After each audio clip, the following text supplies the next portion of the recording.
நீங்கள் பார்த்துக் கொண்டிருப்பது உங்கள் விஜய்.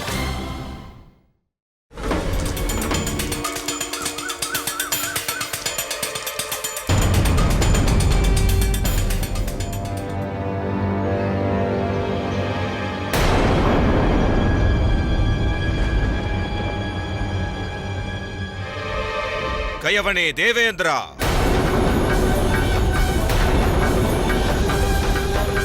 நேர்ந்தது என்ன சுவாமி?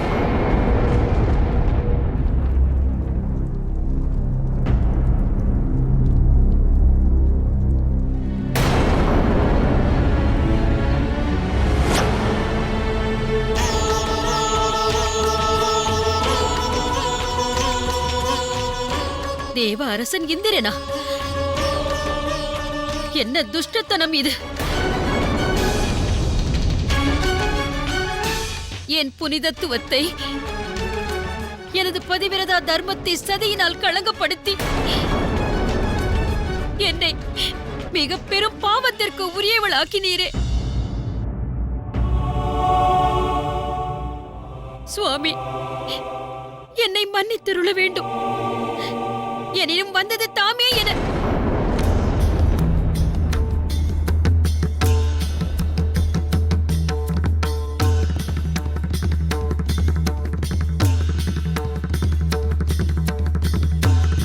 உன் அழகின்பால் அளவில்லா ஆணவம் உள்ளதல்லவா?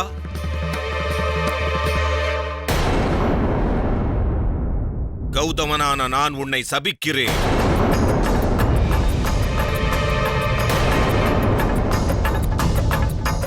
நீ உன் பௌருஷம் இழந்து குரூர ரூபமும் பெறக்கடவது.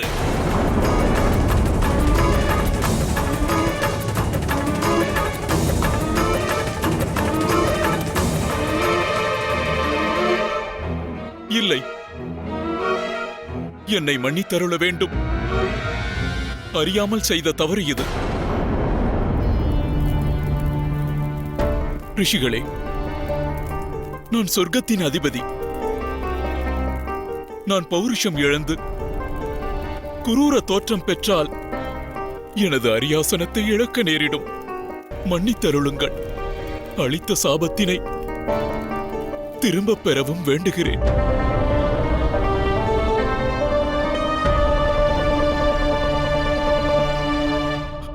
எனக்கு சாபமுக்தி அளியுங்கள். இல்லை தேவேந்திரா, இன்று நீ இழைத்த அபராதமானது இது நாள் வரையில் எவரும் இழைக்காதது. அகல்யாவை அடைய நீ ஆசை கொண்டிருந்ததை நன்கு அறிந்தவன் நான்.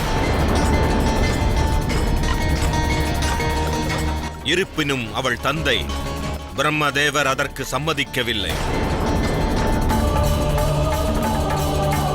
அகல்யா மீது கொண்ட மோகத்துடன் என்னை அவமதிக்கவும் நீ இதனை செய்தாய். என்னிடம் மன்னிப்பு வேண்டவும் அருகதையற்றவன். சொர்க்கத்தின் அதிபத்தியம் உன்னிடத்தில் இருந்து பறிக்கப்பட்டாலும் அது ஒரு உசிதமற்ற நிகழ்வாகாது.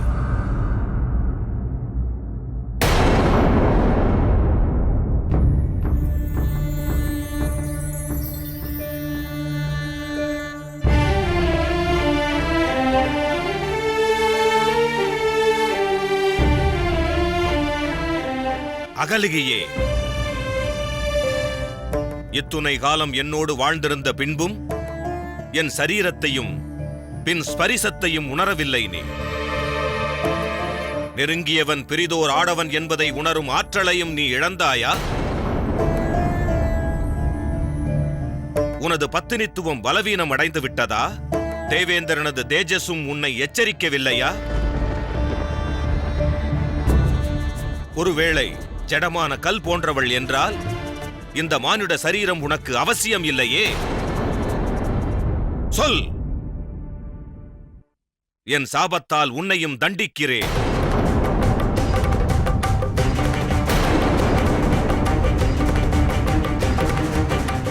இக்கணமே நீ ஓர் கல்லாக கடவது.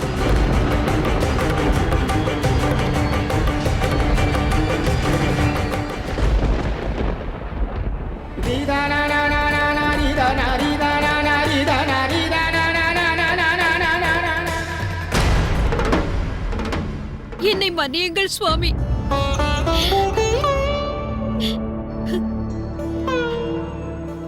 நான் இழைத்த குற்றம் என்ன? நான் கல்லாக மாறும் தண்டனையை அளித்தது ஏன்? தம்மை பிரிந்து நான் செல்வதே எனக்கு சாபம்தான் சுவாமி. நான் இன்று வரையிலும் என் நிலையிலும் என் பத்தினித்துவத்திற்கு பங்கம் ஏற்பட அனுமதித்தது இல்லை. உடலாலும் உள்ளத்தாலும் தமக்கே என்னை அர்ப்பணித்துக் கொண்டவள் நான். தாம்பத்தியம் என்னும் பந்தம் களங்கப்பட என்றும் நான் முற்பட்டது இல்லை சுவாமி. அப்படி இருக்க பிரிதொருவர் செய்த சதிக்காக தண்டனையை எனக்கு அளிப்பது ஏன்?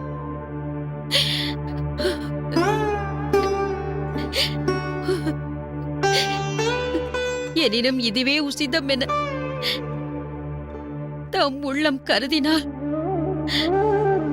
அத்துடன் இதுவே என் பிராயச்சித்தம் என்றால் இதனை மனப்பூர்வமாக ஏற்க நான் தயார்.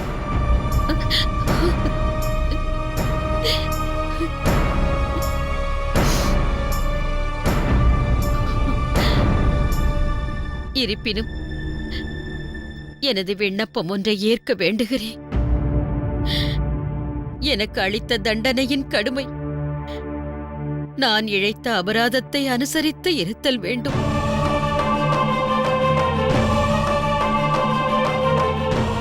ஆகட்டும். தசரதனின் மைந்தன் ஸ்ரீராமனாக இறைவன் விஷ்ணு தோன்றும் போது அவரது பாதம் பட்டு நீ சாப விமோச்சனம் பெறுவாய்.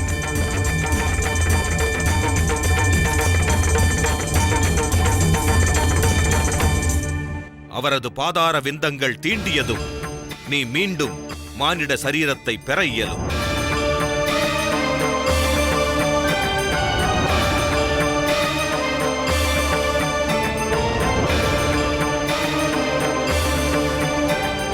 ரிஷிகளே, இது என்ன அநீதி? தாம் தம் மனைவிக்கு சாபமுக்தி பெறும் வழி உரைத்தீர்கள்.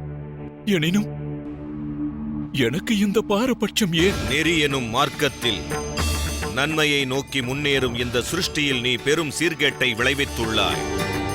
இதனால் சுபங்கள் அசுபமாக நேர்ந்தது. உனக்கு சாப விமோச்சனம் அளிக்க பெரும் நன்மை புரிபவரும் விக்னங்களை களையும் தூயவர் ஒருவரே தோன்ற வேண்டும்.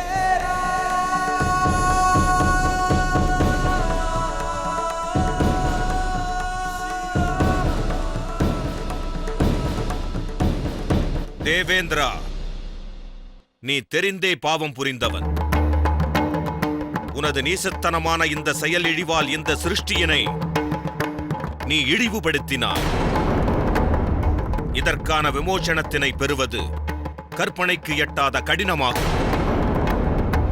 உனது துஷ்ட செயலுக்கான விளைவினை தேவ தேவியர் அனைவருமே அனுபவிக்க வேண்டும்.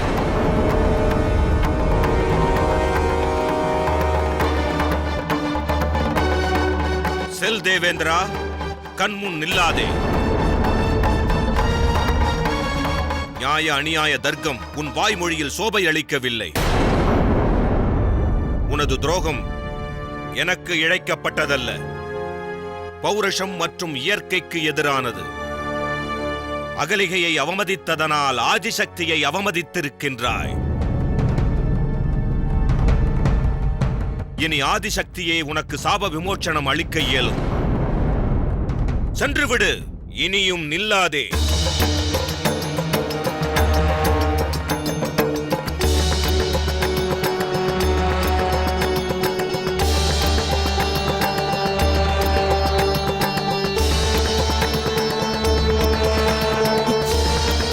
அன்னை ஆதிசக்தியே, காப்பாற்றுங்கள் அன்னையே.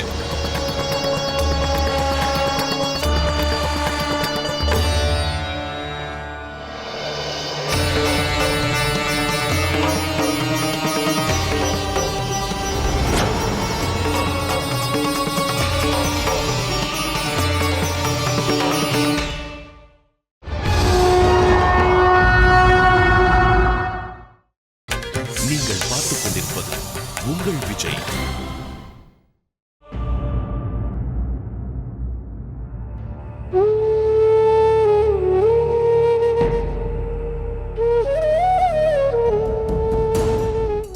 உள்ளம் ஏன் இத்துணை பரிதவிக்கின்றது?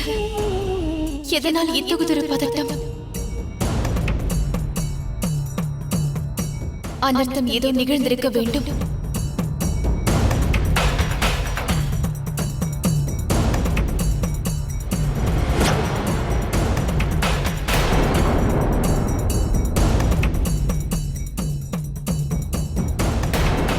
இது எத்தகைய லட்சுமி கடாட்சம்!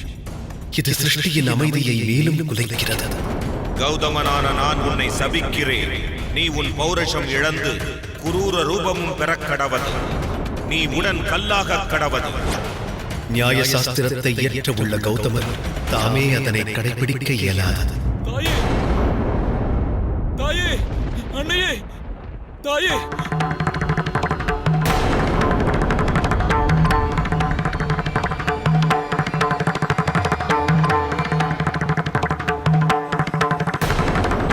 இங்கு வரும் துணிவு உனக்கு எவ்வாறு ஏற்பட்டது இந்திரா? இவ்விதம் கூறாதீர்கள் தாயே. நான் தமது பிள்ளைக்கு இணையானவன். தம்மையின்றி வேறு எவரை நாடுவது? நீ இழைத்த பெரும் பாவத்திற்கு பாதாள லோகத்திலும் புகலிடம் கிடைக்க அருகதையற்றவன் நீ. தவறு இழைத்தேன் தாயே. அறியாமல் பெரும் தவறு செய்தேன். நீ தெரிந்தே செய்த வினை இது இந்திரா. இதை அறியாமல் செய்த தவறு என்று கூறி இதிலிருந்து முக்தி பெற நினைக்காதே. இல்லை, அவ்வாறு கூறாதீர்கள் தாயே. மனமு வந்து தாம் என்னை மன்னித்தருளினால் எனக்கு சாப முக்தி கிடைக்கும் என்று கௌதமர் கூறினார். என்னை மன்னித்தருளுங்கள், கருணை காட்டுங்கள். ஒரு பெண்ணிற்கு அவமதிப்பு இழைத்து பெண்மையை களங்கப்படுத்தி இன்னொரு பெண்ணிடம் மன்னிப்பு வேண்ட என்ன துணிவு? இல்லை இந்திரா, உன் செயலோடு ஒப்பிட்டால் கௌதமர் உனக்கு அளித்த சாபம் ஒரு தண்டனையே அல்ல. அமிர்தத்தை அருந்தியும் உன் உள்ளத்தின் விஷம் நசிந்து விடவில்லை. சொர்க்காதிபதியான நீ எது உசிதம் எது உசிதமற்றது என்ற பேதத்தை உணரவில்லை. அசுரர்களுக்கு ஏன் அமிர்தம் வழங்கப்படவில்லை? ஏனெனில் அமரத்துவம் நன்மை புரிபவருக்கு கிடைக்கும் வெகுமதி. எனினும் அமரத்துவம் பெற்ற பிறகு இவ்விதம் நன்மை தீமையாக உருமாற்றம் பெறும் என்பது எங்கள் எவரின் கற்பனைக்கும் அப்பாற்பட்ட ஓர் நிகழ்வு. உனது இந்த துஷ்ட செயல்களை ஆதரிக்கத்தான் எமது சுவாமி விஷத்தை அருந்தினாரா? நீ மட்டுமல்ல இந்திரனே, ரிஷிகள் கௌதமர் செய்ததும் நியாயமல்ல. எந்த மனைவியின் சிரத்தையாலும் பக்தியாலும் பரவசம் கொண்டு மகாதேவர் அவரை காத்தருளினார், அவருக்கு வரம் அளித்தார். எந்த மனைவி என்றும் அவருக்கு துணை நின்றாலும் அந்த மாத திலகத்தை சிலையாகும்படி சாபம் அல்லவா அளித்துள்ளார்? இல்லை, தன் மனைவி அகலிகையை சிலையாகும்படி சபித்து கௌதமர் தன் மனமே கல் என்பதை நிரூபித்திருக்கிறார். அன்னையே, எனக்கு சாப விமோச்சனம் அளியுங்கள். நான் வாக்களிக்கிறேன், இனி இத்தகு துஷ்ட செயல்களில் ஈடுபட மாட்டேன்.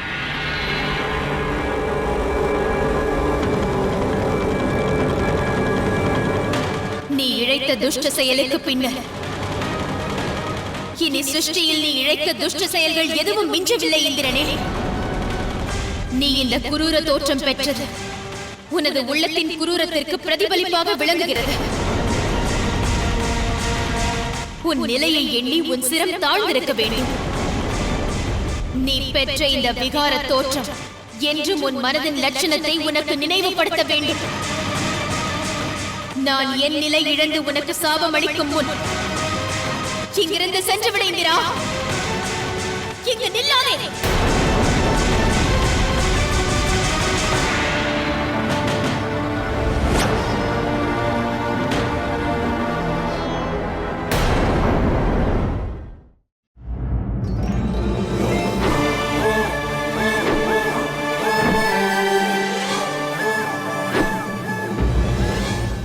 எந்த உத்தேசத்தோடு நான் இங்கு அனுப்பப்பட்டேனோ அந்த நோக்கத்தை இதுவரையில் நான் சேனாதிபதியிடம் இருந்து மறைத்து வைத்திருக்கிறேன். அவரிடம் இதை எவ்வாறு எடுத்துரைப்பது? ஒருவேளை எனது உண்மையான உத்தேசத்தை அறிந்த பின்னர் அவர் எனது மையலில் நம்பிக்கை இழக்க வாய்ப்புண்டு. தமது உள்ளத்தில் எழும் உணர்ச்சிகளை ஒளித்து வைப்பவர்கள் கோழைகள்தான். நீ கோழை அல்லவே. கார்த்திகேயன் நீண்ட காலம் விலகி சென்று விடுவான். அவன் உனது அருகில் நிலைக்க வேண்டுமென்றால் அதற்கு நீ அவன் யுத்த பயிற்சிக்கு செல்வதை எவ்வாறேனும் தடுக்க வேண்டும். ஒருவேளை உனது மையல் கார்த்திகேயனை தடுக்க மறுத்தால் பிரிவு வேதனையே உனக்குரிய தண்டனையாகும். மாறாக தடுத்தால் கார்த்திகேயன் உன் மையலில் சிக்குறுவான். உன்னை அகல மாட்டான்.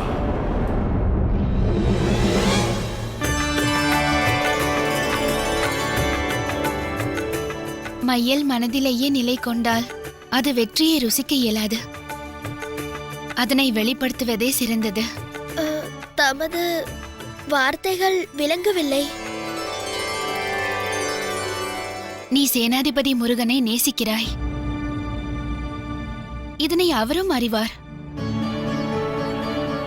உன் உள்ளத்தில் அவர் மீது உள்ள உணர்ச்சிகளை நான் எடுத்துரைத்தேன்.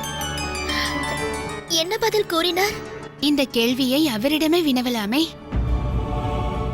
அவரை குறித்து நான் நன்கு அறிவேன். தாமாக முன்வந்து உன்னிடத்தில் அது குறித்து உரையாட மாட்டார். அதனால் நீதான் பிரயத்தனிக்க வேண்டும்.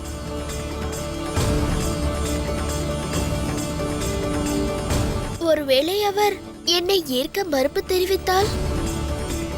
மாறாக அவர் உன்னை தன் மனதார ஏற்றால் பின்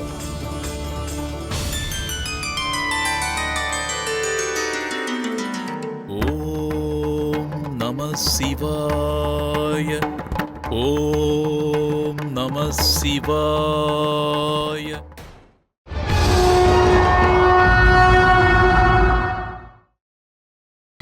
நீங்கள் பார்த்துக் கொண்டிருப்பது உங்கள் விஜய்.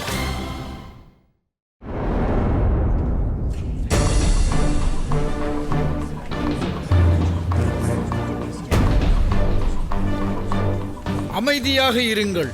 இங்கு எவரும் பதட்டமடைய வேண்டாம். எத்தகைய கடுமையான சூழ்நிலைகளை இந்த சிருஷ்டி சந்திக்கின்றதோ அதற்கான தீர்வு விரைவில் கிடைக்காவிடில் அனர்த்தம் நிகழலாம். எனினும் குருதேவா, தேவேந்திரர் இல்லாத நிலையில் எவர் எங்களை வழிநடத்துவார்?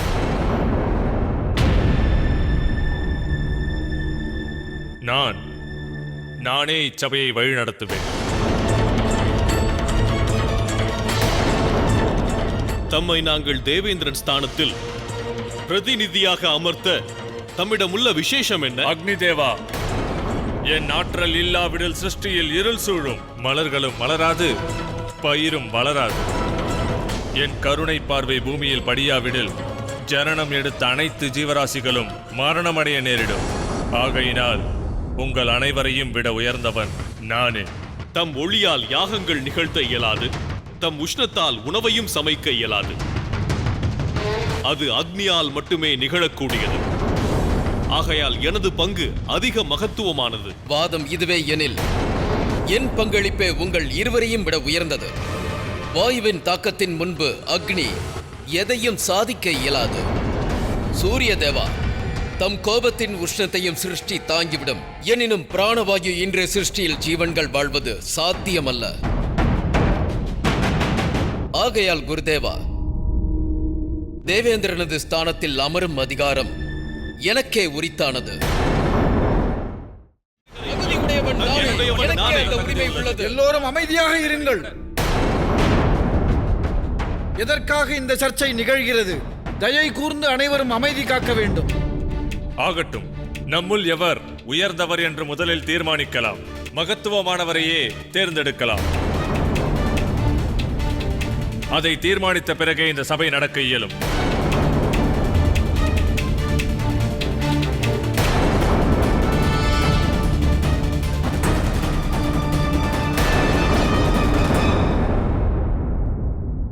எத்தகைய சோதனை இது! எந்த கடமைகளை நிறைவேற்ற நியமிக்கப்பட்டார்களோ அது குறித்து இவர்கள் விவாதிக்க விரும்பவில்லை. இந்த சிருஷ்டியினை பரிபாலிக்க வேண்டியவர்கள் மனோநிலை இவ்வாறு இருந்தால் பின்னர் இந்த சிருஷ்டி எவ்வாறு நன்மை அடைய இயலும்?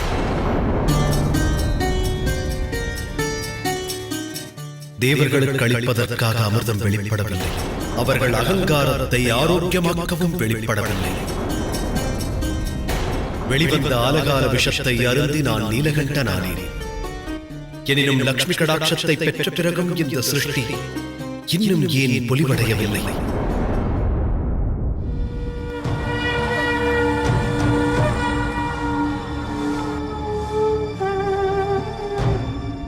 என் தவம் மட்டுமல்ல, உன் தவத்திற்கான வேளையில் துவங்கியானது பார்வதி. நாம் இருவரும் நம் இலக்கை நோக்கி ஒரு சேர முன்னேறினால் அதன் நல் விளைவால் விரைவில் இந்த சிருஷ்டியும் சீரமைக்கப்படும்.